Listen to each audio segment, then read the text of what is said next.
গভীর শ্রদ্ধার সাথে স্মরণ করছি 2024 সালের গণবিপ্লবে আত্মদানকারী শহীদদের, যারা জাতিকে এক নতুন বাংলাদেশ উপহার দিয়েছেন। যতদিন বাংলাদেশের অস্তিত্ব থাকবে ততদিন শহীদ আবু সাঈদ, মীর মাহবুবুর রহমান মুগ্ধ, বাবার কোলে নিহত 6 বছরের শিশু রিয়া গোপ, ওয়াসিম আকরাম সহ ছাত্র জনতার গণ অভ্যুত্থানের সকল শহীদকে এদেশের মানুষ শ্রদ্ধাভরে স্মরণ করবে। কৃতজ্ঞতা জ্ঞাপন করছি ছাত্র জনতার অভ্যুত্থানে অংশগ্রহণকারী অসংখ্য অকুতভয় শিক্ষার্থী ও সাধারণ মানুষকে। বাংলার ইতিহাস মূলত অন্যায়ের বিরুদ্ধে রুখে দাঁড়ানোর ইতিহাস। বাংলার মানুষের লালিত শাশ্বত ন্যায়বোধের চেতনা বিভিন্ন সময় অনুরণিত হয়েছে শাসন, শোষণ ও বৈষম্যের বিরুদ্ধে বিরতিহীন নানা সংগ্রামে, যার চূড়ান্ত পরিণতিতে লাখো প্রাণের বিনিময় 1971 সালে মহান মুক্তিযুদ্ধের মাধ্যমে আমরা অর্জন করেছি কাঙ্ক্ষিত স্বাধীনতা।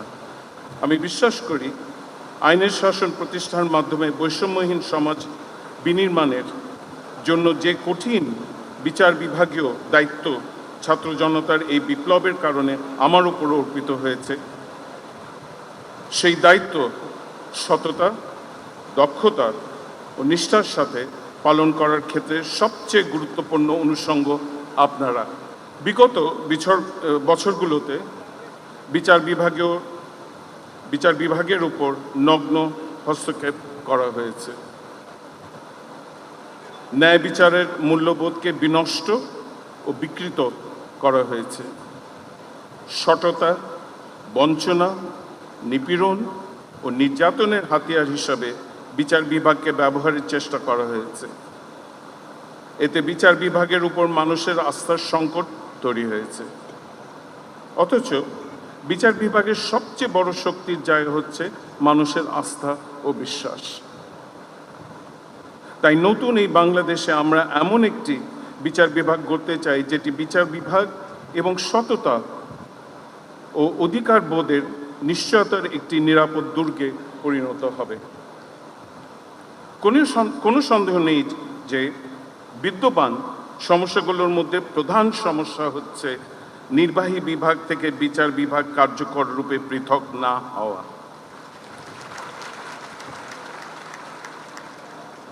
এর কুফল আমরা সবাই ভোগ করেছিলাম গত 1.5 দশক ধরে। এছাড়াও আছে স্বচ্ছতা ও জবাবদিহিতার অভাব, মামলা অনুপাতে বিচারকের নিদারুণ স্বল্পতা, বার ও বেঞ্চের মধ্যে সহযোগিতার মনোভাবের ঘাটতি, আদালতগুলোর অবকাঠামোগত সংকট, অধস্তন আদালতের বিচারকদের বদলি ও পদোন্নতির ক্ষেত্রে কোনো যৌক্তিক ও গ্রহণযোগ্য নীতিমালা না থাকা, উচ্চ আদালতে বিচারপতি নিয়োগ, স্থায়ীকরণ ও উন্নীতকরণের ক্ষেত্রে কোনো আইন না থাকা ও প্রথাগত জ্যেষ্ঠতার নীতিকে বৃদ্ধাঙ্গুলি প্রদর্শন ইত্যাদি বিষয়গুলি, যা আমাদের বারবার পিছিয়ে দিয়েছে। এজন্য বিচার বিভাগকে নির্বাহী বিভাগ ও আইনসভা থেকে পৃথক ও স্বাধীন করা সবচেয়ে জরুরি। কেননা শাসকের আইন নয়, বরং আইনের শাসন করাই বিচার বিভাগের মূল দায়িত্ব। বিচার বিভাগ যেন স্বাধীন ও নিরপেক্ষভাবে কাজ করতে পারে, তার জন্য আমি জরুরি ভিত্তিতে বিচার বিভাগে কিছু সংস্কার বাস্তবায়নের জন্য সরকারের দৃষ্টি আকর্ষণ করছি এবং এই বিষয়ে সর্বোচ্চ সহযোগিতা কামনা করছি। এই সংস্কারের উদ্দেশ্য হবে বিচার বিভাগের প্রতি মানুষের যে আস্থার সংকট তৈরি হয়েছে তা দ্রুত দূর করে একটি স্বাধীন, শক্তিশালী, আধুনিক, দক্ষ ও প্রগতিশীল বিচার বিভাগ প্রতিষ্ঠা করা। সুধীবৃন্দ, বিচার বিভাগের প্রাতিষ্ঠানিক স্বাধীনতা নিশ্চিতকরণের স্বার্থে মাজদার হোসেন মামলার রায়ের পূর্ণাঙ্গ বাস্তবায়ন এখন আবশ্যক।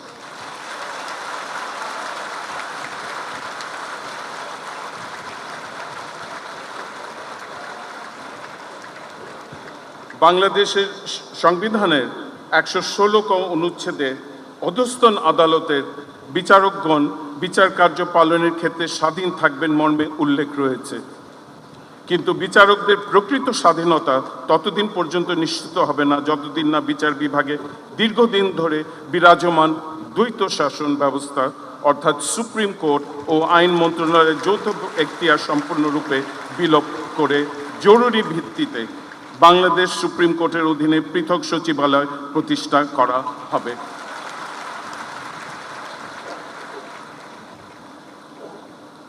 এটি হবে বিচার বিভাগের স্বাধীনতা নিশ্চিতকল্পে প্রয়োজনীয় সংস্কারের প্রথম ধাপ। সংবিধানের ১০৯ অনুচ্ছেদে হাইকোর্ট বিভাগের অধস্তন সকল আদালত ও ট্রাইব্যুনালের উপর হাইকোর্ট বিভাগের তত্ত্বাবধান ও নিয়ন্ত্রণ ক্ষমতা থাকবে মর্মে উল্লেখ রয়েছে।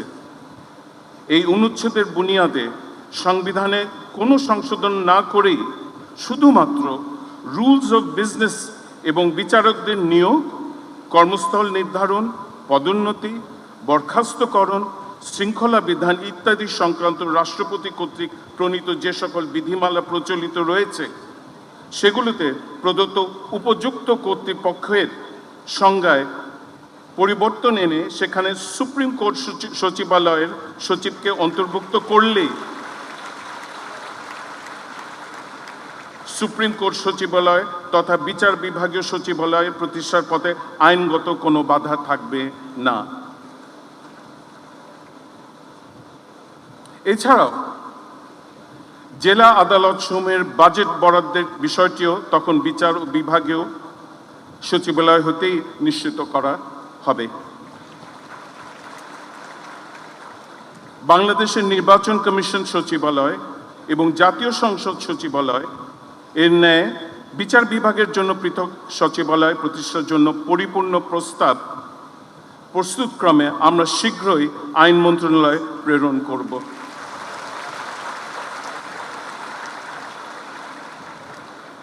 উক্ত প্রস্তাব বাস্তবায়নে দ্রুত পদক্ষেপ গ্রহণের জন্য আমি মাননীয় প্রধান উপদেষ্টা এবং মঞ্চে উপবিষ্ট আইন উপদেষ্টার সদয় দৃষ্টি আকর্ষণ করছি। এই প্ল্যান অফ অ্যাকশনে বিচার বিভাগের স্বাধীনতার আন্তর্জাতিক মানদণ্ড নিশ্চিতকরণে UN basic principles on the independence of the জুডিশিয়ারিতে বর্ণিত বিধানসমূহ অনুসরণীয় বেস্ট প্র্যাকটিস গাইডলাইন হিসেবে চিহ্নিত করা হবে। আমি বিশ্বাস করি বর্তমান সময় এই বিষয়ে প্রয়োজনীয় উদ্যোগ গ্রহণের শ্রেষ্ঠ সময়।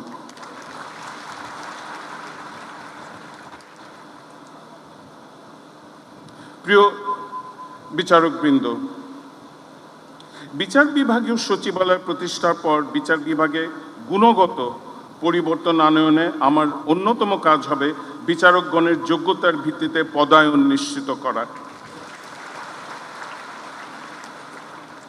ব্যক্তিগত পছন্দ অপছন্দের ঊর্ধ্বে উঠে কর্মরত বিচারকদের মধ্যে থেকে সৎ, দক্ষ, স্বাধীন মনোভাব ও নেতৃত্ব দানের গুণাবলী সম্পন্ন উপযুক্ত বিচারকদের নিয়ে প্যানেল বা ফিট লিস্ট তৈরি করে সেই প্যানেল থেকে প্রতিষ্ঠান প্রধান যেমন জেলা জজ, দায়রা জজ, CJM, CMM পদে নিয়োগ প্রদানের ব্যবস্থা আমি নিশ্চিত করব, যেন বিচার বিভাগ পূর্বের শাসন আমলের ন্যায় ভীতু ও আজ্ঞাবহ প্রতিষ্ঠানে পরিণত হতে না পারে। বর্তমানে বিচারকগণের পদায়ন ও পদোন্নতির ক্ষেত্রে কোনো ঘোষিত নীতিমালা নেই। ফলে পদায়ন ও পদোন্নতির ক্ষেত্রে অনেক সময় বিচারকগণ বৈষম্যের শিকার হয়েছেন। আমি এই বিষয়টি একটি যথোপযুক্ত নীতিমালা দ্রুত প্রণয়ন করব। সুধীমণ্ডলী, শুধু বিচার বিভাগীয় পৃথক সচিবালয় প্রতিষ্ঠা করলেই হবে না, সুপ্রিম কোর্টে বিচারক নিয়োগের ক্ষেত্রে সুনির্দিষ্ট আইন প্রণয়ন করতে হবে। সুপ্রিম কোর্টের বিচারক নিয়োগের ক্ষেত্রে যোগ্যতা হিসাবে সংবিধানের ৯৫(২) অনুচ্ছেদে যে বিধান রয়েছে, কেবল সেটুকু নিশ্চিত করে বিচারক নিয়োগের ফলে সুপ্রিম কোর্টে এক অভূতপূর্ব অরাজক অবস্থার সৃষ্টি হয়েছে, যেখানে সিদ্ধান্ত গ্রহণে অনেক ক্ষেত্রেই রাজনীতি একটি গুরুত্বপূর্ণ ভূমিকা হিসেবে পালন করেছে। এটি ন্যায় বিচারের ধারণার সাথে সম্পূর্ণ সাংঘর্ষিক। যুক্তরাজ্যের সুপ্রিম কোর্টে বিচারক নিয়োগের জন্য স্বাধীন জুডিশিয়াল অ্যাপয়েন্টমেন্টস কমিশন রয়েছে। কনস্টিটিউশনাল রিফর্ম অ্যাক্ট 2005 ও the supreme court judicial appointments regulations 2013 অনুসারে যোগ্য ব্যক্তিদের নিকট হতে এই কমিশন দরখাস্ত আহ্বান এবং সাক্ষাৎকার গ্রহণ করে সর্বাপেক্ষা যোগ্য ব্যক্তিকে বিচারক হিসেবে মনোনীত করে। আমাদের পার্শ্ববর্তী রাষ্ট্র ভারতের সংবিধানেও উচ্চ আদালতের বিচারক নিয়োগের কোনো সুস্পষ্ট দিক নির্দেশনা না থাকার প্রেক্ষিতে সে দেশের উচ্চ আদালত বিচারিক সিদ্ধান্তের মাধ্যমে উচ্চ আদালতের বিচারক নিয়োগে 1993 সালে হতে কলিজিয়াম পদ্ধতির প্রবর্তন ঘটিয়েছে। তাই উচ্চ আদালতের বিচারক নিয়োগে অন্যান্য দেশসমূহে অনুসৃত আধুনিক পদ্ধতিসমূহ বিবেচনা নিয়ে আমাদের দেশে উচ্চ আদালতের বিচারক নিয়োগে একটি কলিজিয়াম ব্যবস্থা চালু করতে আমি সচেষ্ট হব। আমি আশাবাদ ব্যক্ত করি যে এই প্রচেষ্টায় আমি আপনাদের সকলকে আমার পাশে পাব।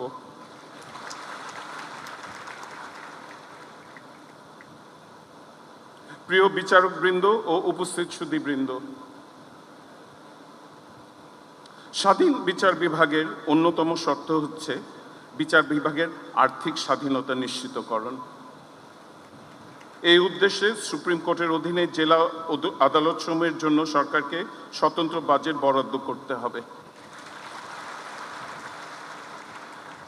সুপ্রিম কোর্টে বিচার বিভাগের উন্নয়ন ও পরিচালন বাবদ যে বাজেট চাইবে সরকারকে তা প্রদান করতে হবে।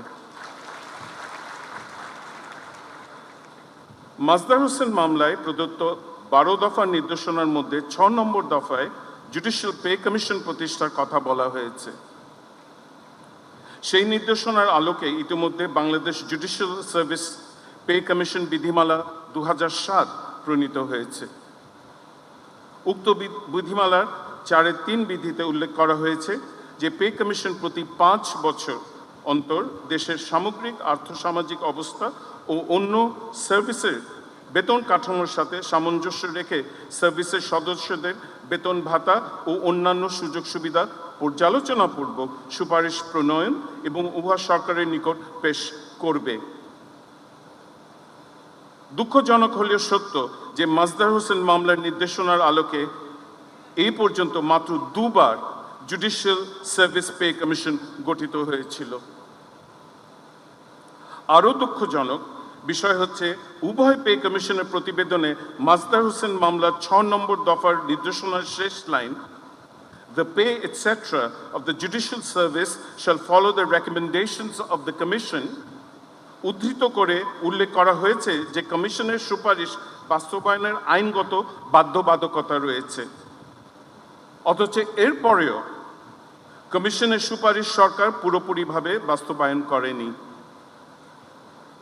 যেমন দ্বিতীয় পে কমিশনের প্রতিবেদনের 7.1 অনুচ্ছেদে জুডিশিয়াল সার্ভিসের সকল পর্যায়ের সদস্যদের মাসিক মূল বেতনের 30% সমপরিমাণে হার জুডিশিয়াল ভাতা প্রদান করার সুপারিশ করা হয়েছিল। 2016 সালের বেতন ভাতা দিয়ে আদেশে সরকার 30% জুডিশিয়াল ভাতার বিধান রেখেছে, তবে সেটা 2009 সালের স্কেলের উপর।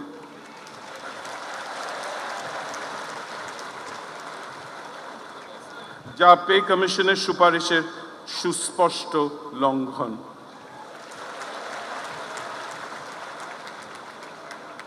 এই অসামঞ্জস্যতা ও বৈষম্য দূর করতে হবে।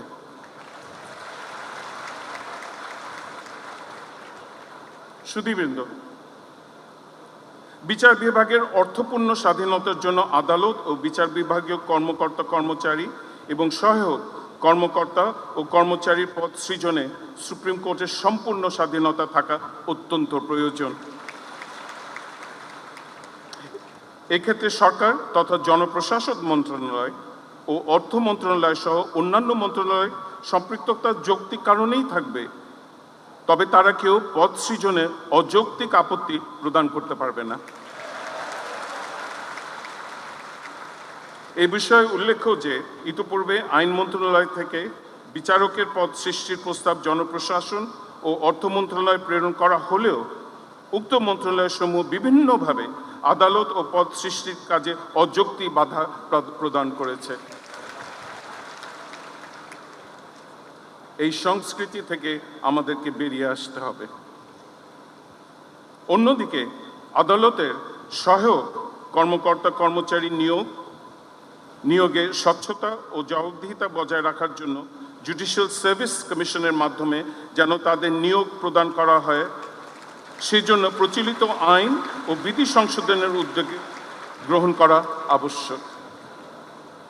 তাদের ব্লক পদ বিলুপ্ত করে যুগোপযোগী পদ সৃজনপূর্বক যোগ্যতা ও জ্যেষ্ঠতার ভিত্তিতে পদোন্নতির সুযোগ রেখে অভিন্ন নিয়োগ বিধি প্রণয়ন করতে হবে। এ বিষয়ে মাননীয় আইন উপদেষ্টা প্রয়োজনীয় পদক্ষেপ গ্রহণ করবেন মর্মে আমি আশাবাদী। সুধীমণ্ডলী, বিচারকগণ যে গুরু দায়িত্ব পালন করেন তা রাষ্ট্রের কাঠামোর ভিত্তি মজবুত করতে সহায়তা করে। That is a truism. আমাদের বুঝতে হবে যে একজন সহকারী জজের আদেশও প্রজাতন্ত্রের সকল পর্যায়ের কর্মকর্তা কর্মচারী মানতে বাধ্য, কেননা বিচারকগণ রাষ্ট্রের সার্বভৌম বিচারিক ক্ষমতার প্রয়োগ করে থাকেন। মাজদার হোসেন মামলার রায় তৎকালীন প্রধান বিচারপতি মোস্তফা কামাল আমাদের দেশের অধস্তন আদালতের বিচারকদের মর্যাদা ও তাদের পেশাগত অবস্থান স্পষ্ট করে তুলে ধরার জন্য ভারতের সুপ্রিম কোর্টের একটি রায়ের অবতারণা করেন এভাবে, আমি পড়ছি। The status given to them under our constitution is not very different from that given by the Indian constitution to the Indian subordinate judiciary, and it will be profitable to quote a passage from a decision of the Indian Supreme Court in All India Judges Association and others versus Union of India and others, as follows. The judicial service is not service in the sense of employment. The judges are not employees. As members of the judiciary, they exercise the sovereign judicial power of the state. They are holders of public offices in the same way as the members of the Council of Ministers and the members of the legislature. When it is said that in a democracy such as ours, the executive, the legislature, and the judiciary constitute the three pillars of the state, what is intended to be conveyed is that three essential functions of the state are entrusted to the three organs of the state, and each one of them in turn represents the authority of the state. However, those who exercise the state power are the ministers, the legislators, and the judges, and not the members of the staff who implement or assist in implementing their decisions. The Council of Ministers or the political executive is different from the secretarial staff or the administrative executive which carries out the decisions of the political executive. Similarly, the legislators are different from the legislative staff. So also the judges from the judicial staff. The parity is between the political executive, the legislators, and the judges, and not between the judges and the administrative executive. The judges, at whatever level they may be, represent the state and its authority, unlike the administrative executive or the members of the other services. The members of the other services, therefore, cannot be placed on a par with the members of the judiciary, either constitutionally or functionally. Therefore, while determining the service condition of the members of judiciary, a distinction can be made between them and the members of the other services. এই কথাগুলো যে কোনো গণতান্ত্রিক রাষ্ট্র কাঠামোর জন্য সমভাবে প্রযোজ্য। তাই বিচারকগণকে যদি প্রজাতন্ত্রের অন্যান্য কর্মকর্তা কর্মচারীর তুলনায় যথাযথ মর্যাদা ও সুযোগ সুবিধা না দেয়া হয়, তা এক ধরনের বৈষম্য তৈরি করে। বর্তমানে অতিরিক্ত জেলা জজ পদমর্যাদার নিম্নে কোনো বিচারকের জন্য পৃথক গাড়ি নেই। এমনকি উক্ত পদের সকল বিচারকের জন্য গাড়ি বরাদ্দ নেই। উপজেলা পর্যায়ে অবস্থিত চৌকি আদালতের বিচারকদের অবস্থা আরও শোচনীয়। তাদের সরকারি বাহন, বাসস্থান, নিরাপত্তা কোনোটিই নেই। মাঠ পর্যায়ে বিচার বিভাগের কার্যকর পৃথকীকরণ নিশ্চিতকল্পে বিচারকগণের পৃথক আবাসন, পরিবহন ও নিরাপত্তা নিশ্চিত করা এখন সময়ের দাবি। এবং আমি এই বিষয়টি অগ্রাধিকার ভিত্তিতে দ্রুত সমাধান করার জন্য মাননীয় আইন উপদেষ্টার দৃষ্টি আকর্ষণ করছি। সুধীবৃন্দ, আপনারা অবগত আছেন বর্তমানে অনেক জেলায় বিচারকদের চেম্বার ও এজলাস শেয়ার করতে হয়। ফলে বিচারিক কর্ম ঘণ্টার পূর্ণ ব্যবহার করতে না পারায় নিষ্পত্তির সংখ্যা কমে যায়।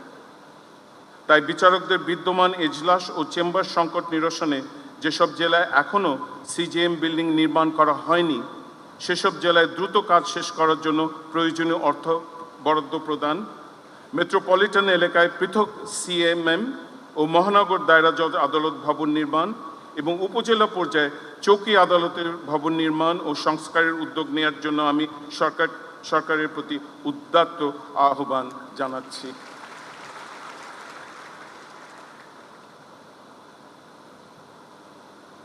প্রিয় বিচারকবৃন্দ ও উপস্থিত সুধীবৃন্দ,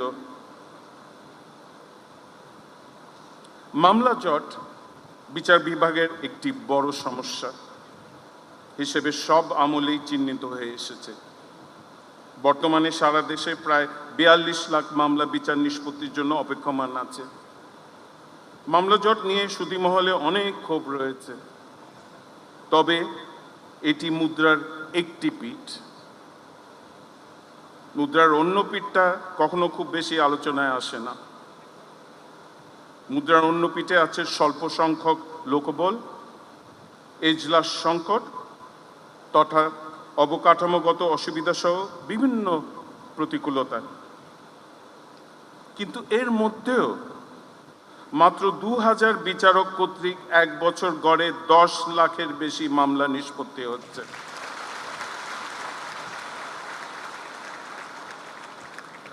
এই সংখ্যা প্রমাণ করে মামলা জটের কারণ বিচার বিভাগ বা বিচারকগণ নন, বরং মামলা জটের অন্যতম কারণ হচ্ছে মামলার তুলনায় বিচারকের সংখ্যার অপ্রতুলতা। বর্তমান বাস্তবতায় বিচার বিভাগকে শক্তিশালী প্রতিষ্ঠানে পরিণত করতে হলে সমগ্র বিচার বিভাগের সাংগঠনিক কাঠামো বা অর্গানোগ্রাম সংস্কার করে দেশের জনসংখ্যা ও মামলার সংখ্যা অনুপাতে প্রয়োজনীয় সংখ্যক বিচারক নিয়োগ দেওয়া প্রয়োজন। এছাড়া বর্তমানে যে প্র্যাকটিস রয়েছে যে একজন বিচারক একই সাথে একাধিক কোর্ট এবং ট্রাইব্যুনালের দায়িত্বে থাকেন, তা বিলোপ করে একজন বিচারককে একটি কোর্টের দায়িত্ব প্রদান করতে হবে।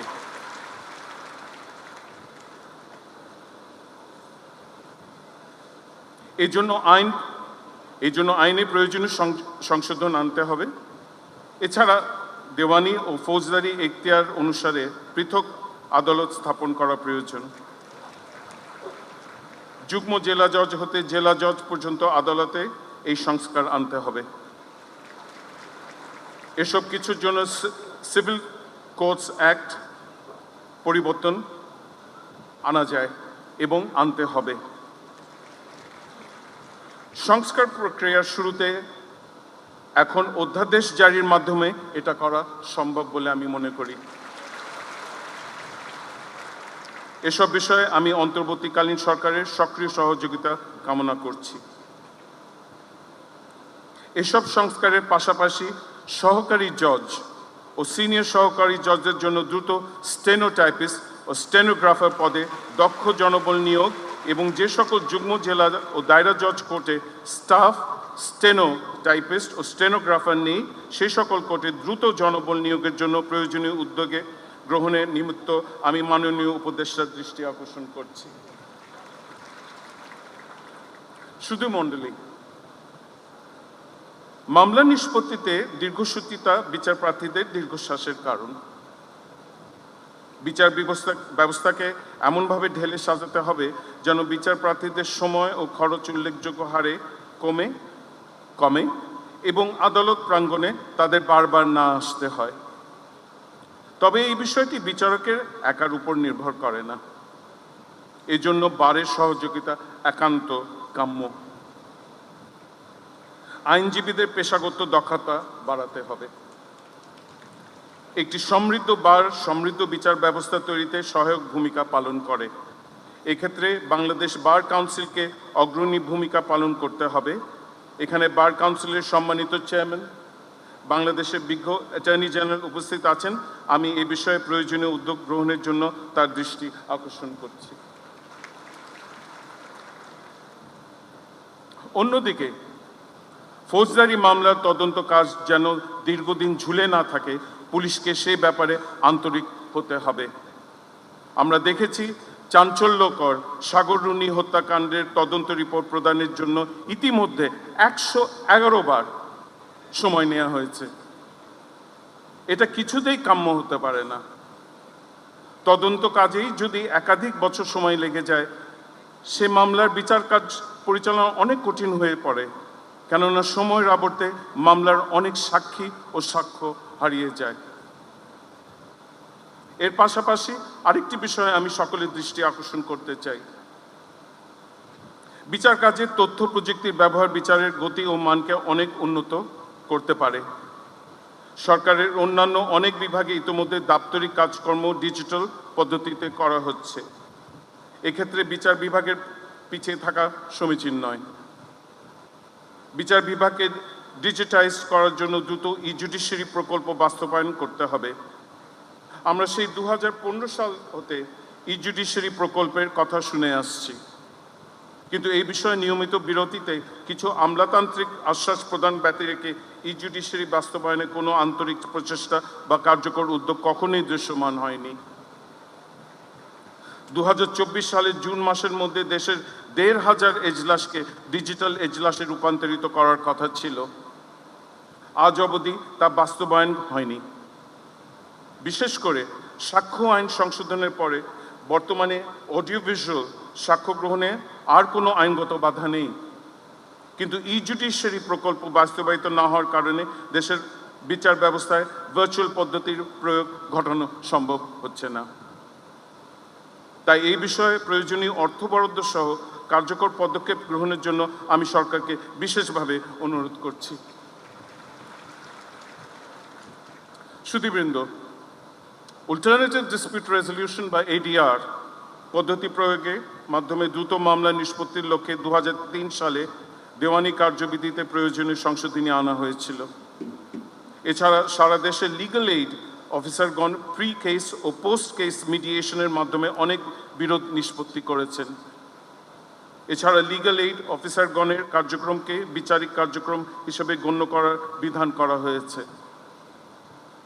জেলা আদালতের ন্যায় বাংলাদেশ সুপ্রিম কোর্টেও লিগ্যাল এইড অফিস রয়েছে, কিন্তু জেলা আদালতের উপর হাইকোর্ট বিভাগের তত্ত্বাবধান এখতিয়ার থাকলেও লিগ্যাল এইড অফিসসমূহের উপর সুপ্রিম কোর্ট লিগ্যাল এইড অফিসের বা হাইকোর্টের কার্যকর কোনো তত্ত্বাবধান নেই। লিগ্যাল এইড অফিস সমূহকে সুপ্রিম কোর্টের আওতাধীন করে প্রয়োজনীয় আইনি সংশোধনী আনা হলে লিগ্যাল এইড কার্যক্রম আরও গতিশীলতা পাবে বলে আমার বিশ্বাস। সম্প্রতি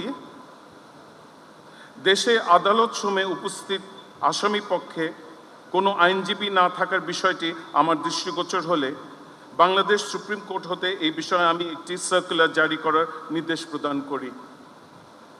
উক্ত সার্কুলারে আদালতে উপস্থিত আসামির পক্ষে কোনো আইনজীবী না থাকলে লিগ্যাল এইডের আইনজীবী প্যানেল থেকে আইনজীবী নিয়োগের জন্য নির্দেশনা প্রদান করা হয়। জাতীয় আইনগত সহায়তা প্রদান নীতিমালা 2014 অনুসারে এতদিন কেবলমাত্র সংশ্লিষ্ট ব্যক্তির আর্থিক অসঙ্গতিকে বিবেচনা করে, অর্থাৎ মিনস টেস্ট প্রয়োগের মাধ্যমে দরিদ্র ব্যক্তির অনুকূলে লিগ্যাল এইডের প্যানেল আইনজীবী নিযুক্ত করা হতো। কিন্তু বাংলাদেশ সুপ্রিম কোর্টের উক্ত সার্কুলার আদালতে উপস্থিত আসামির পক্ষে কোনো আইনজীবী না থাকলে লিগ্যাল এইডের প্যানেল আইনজীবী নিযুক্তির ক্ষেত্রে মিনস টেস্টের পাশাপাশি ক্যাপাসিটি টেস্ট প্রয়োগের নির্দেশনা প্রদান করা হয়। সুপ্রিম কোর্টের উক্ত সার্কুলারের নির্দেশনা মাঠ পর্যায়ে বাস্তবায়নের লক্ষ্যে জাতীয় আইনগত সহায়তা প্রদান সংস্থা হতে ইতিমধ্যে প্রয়োজনীয় পদক্ষেপ গ্রহণ করা হয়েছে এবং বিশেষ কোনো পরিস্থিতির কারণে কোনো আসামি আইনজীবী নিযুক্ত করতে না পারলে দেশের লিগ্যাল এইড অফিস সমূহকে প্যানেল আইনজীবী নিয়োগের নির্দেশ প্রদান করেছে। এই বিষয়ে দ্রুত পদক্ষেপ গ্রহণ করার জন্য আমি মাননীয় আইন উপদেষ্টাকে বিশেষভাবে ধন্যবাদ জ্ঞাপন করছি। প্রিয় বিচারকবৃন্দ, মেরিটোক্রেসি বিচার বিভাগের বুনিয়াদ এবং সেই সূত্রে বিচার কাজের সাথে রয়েছে জ্ঞানের নিবিড় সম্পর্ক। তাই বিচারকদের সামনে সবসময় উচ্চতর প্রশিক্ষণ, গবেষণা ও উচ্চশিক্ষা অর্জনের সুযোগ অবারিত থাকা উচিত। এই ক্ষেত্রে পেশাগত দক্ষতার উন্নয়নের স্বতন্ত্র ন্যাশনাল জুডিশিয়াল একাডেমি ও আঞ্চলিক প্রশিক্ষণ ইনস্টিটিউট স্থাপন করে এন্ট্রি পদে নিয়োগের সাথে সাথে কমপক্ষে 6 মাস বুনিয়াদী প্রশিক্ষণের ব্যবস্থা করা, কর্মরত অন্যান্য বিচারকদের জন্য প্রতি 2 বছর কমপক্ষে একবার রিফ্রেশার কোর্স আয়োজন করা, নতুন কোনো আইন ও উচ্চ আদালতের সিদ্ধান্তের প্রয়োগের পূর্বে সেমিনার, ওয়ার্কশপ আয়োজন এবং দেশে বিদেশে উচ্চতর প্রশিক্ষণ, গবেষণা ও উচ্চশিক্ষা অর্জনের সুযোগ সৃষ্টি করাও অপরিহার্য। এসব বিষয়ে আমি সব সময় সর্বোচ্চ গুরুত্ব আরোপ করে এসেছি এবং এ ব্যাপারে সরকারের সহযোগিতা কামনা করছি। এছাড়াও দেশের অভ্যন্তরে কক্সবাজারে supreme court research and training institute প্রতিষ্ঠার কাজ চলমান আছে। সরকারের কাছ থেকে বাজেট পাওয়ার সাপেক্ষে প্রজাতন্ত্রের অন্যান্য কর্মকর্তাদের নিয়ে বিচারকদেরও উচ্চশিক্ষার্থে বিদেশে প্রেরণের জন্য প্রধান বিচারপতির ফেলোশিপ চালু ইচ্ছা আমার রয়েছে।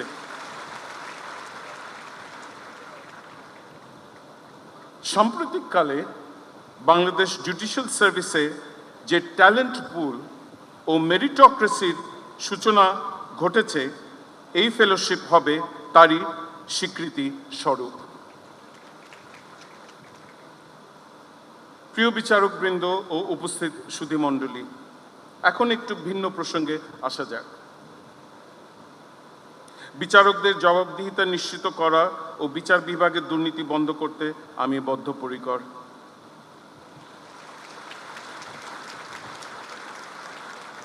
আজ আমি এই মঞ্চ হতে বিচার বিভাগের যে কোনো প্রকার দুর্নীতির বিরুদ্ধে 0 টলারেন্স ঘোষণা করছি।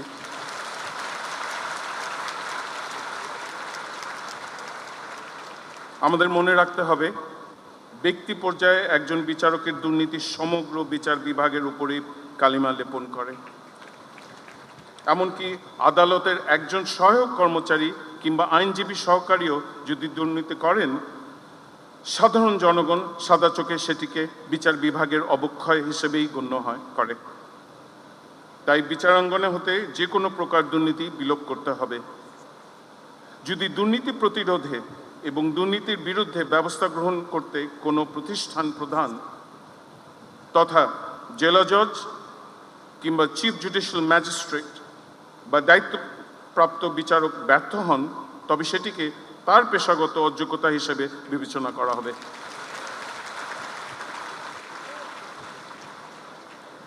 দুর্নীতিগ্রস্ত অফিসার বা কর্মচারীর বিরুদ্ধে যথাযথ আইনগত পদক্ষেপ গ্রহণ করতে হবে। এছাড়া আমাদের উচ্চ আদালত সম্পর্কে বিভিন্ন ধরনের অনিয়ম এর অভিযোগ পাওয়া যায়। অনেক সময় সুপ্রিম কোর্টের অ্যাফিডেভিট শাখা, ডিসপ্যাচ শাখা, নকল শাখার বিভিন্ন বিষয় সম্পর্কে নেতিবাচক খবর আমার কানে আসে। আমি দ্ব্যর্থহীন কণ্ঠে ঘোষণা করতে চাই, এই ধরনের কোনো অনিয়ম আর বরদাস্ত করা হবে না।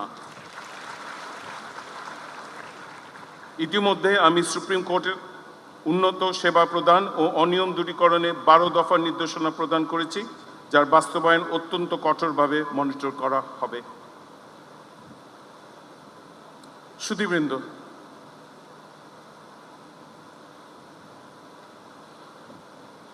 বিচার বিভাগের উপর জনগণের আস্থা দৃঢ়করণ সহ আমাদের দেশের সকল পর্যায়ের বিচারকগণের পেশাগত কাজে সর্বোচ্চ উৎকর্ষতা নিশ্চিতকরণে the Bangalore principles of judicial conduct এ বৃদ্ধিত সকল ভ্যালিউজ অ্যান্ড প্রিন্সিপালসের বাস্তবায়ন আমরা নিশ্চিত করতে চাই। আমাদের মনে রাখতে হবে, এই বিষয়গুলো একান্ত ব্যক্তিগত পর্যায় থেকে বাস্তবায়িত হতে হতে এক পর্যায়ে সামষ্টিক প্র্যাকটিসে পরিণত হয়। সদ্য প্রকাশিত এক নিবন্ধে ব্যাঙ্গালোর প্রিন্সিপালসের সারমর্ম আমি এইভাবে তুলে ধরেছি, যেটা আমি ইংরেজিতে আপনাদেরকে পড়ে শোনাচ্ছি। And the extract goes like this. The Bangalore Principles addressed to the judiciary aim at securing 3 primary objectives.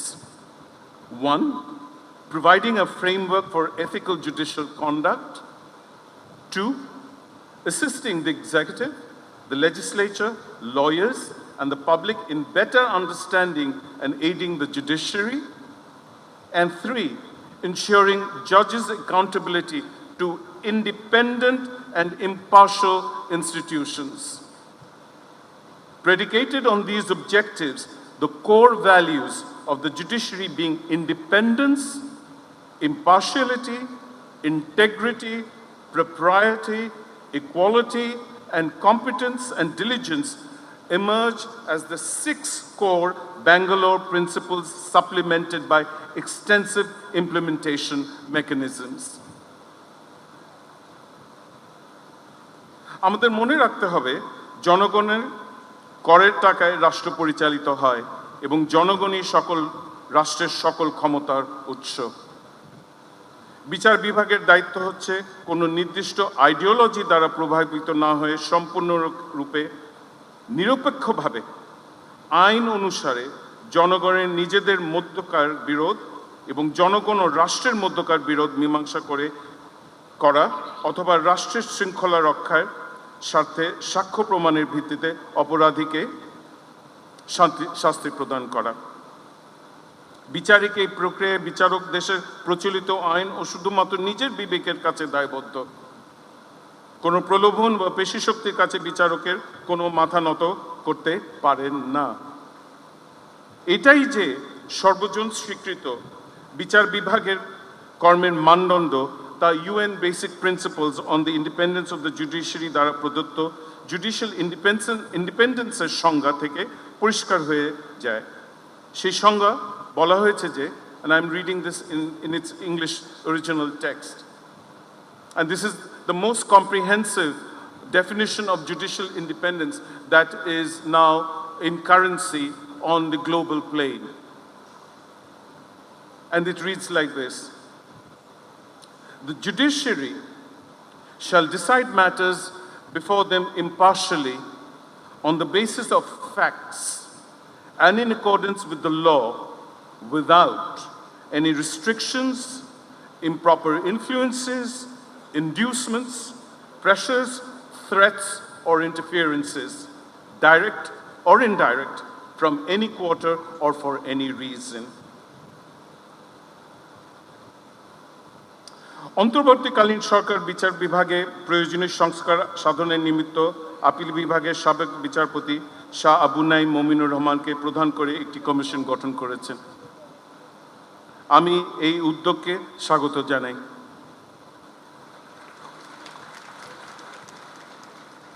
আমি আশাবাদ ব্যক্ত করি উক্ত কমিশন আমার ঘোষিত রোডম্যাপ পর্যালোচনাপূর্বক বিচার বিভাগের সার্বিক উন্নয়ন ও স্বাধীনতা নিশ্চিতকরণে প্রয়োজনীয় পদক্ষেপ গ্রহণ করবেন।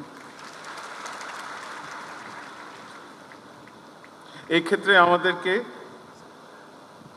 সমষ্টিগতভাবে একটি প্ল্যান অফ অ্যাকশন হাতে নিতে হবে, যেখানে উপরে উল্লিখিত জাতিসংঘ ও বিশিষ্টভাবে তৈরি করা মানদণ্ড ছাড়াও অন্যান্য নীতিমালা পর্যালোচনা করতে হবে, যার মধ্যে the Commonwealth Latimer house principles on the 3 branches of government 2003 এবং the 1998 Latimer House Guidelines for the Commonwealth on Parliamentary Supremacy and Judicial Independence অন্যতম।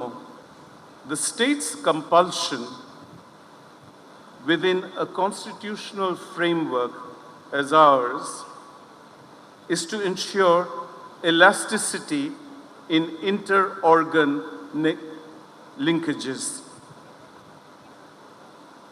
and to ensure that a loan or a soul or a single organ does not unduly and disproportionately benefit from an imbalance of power, causing such tenuous but essential linkages between the 3 organs of the state to irreparably snap.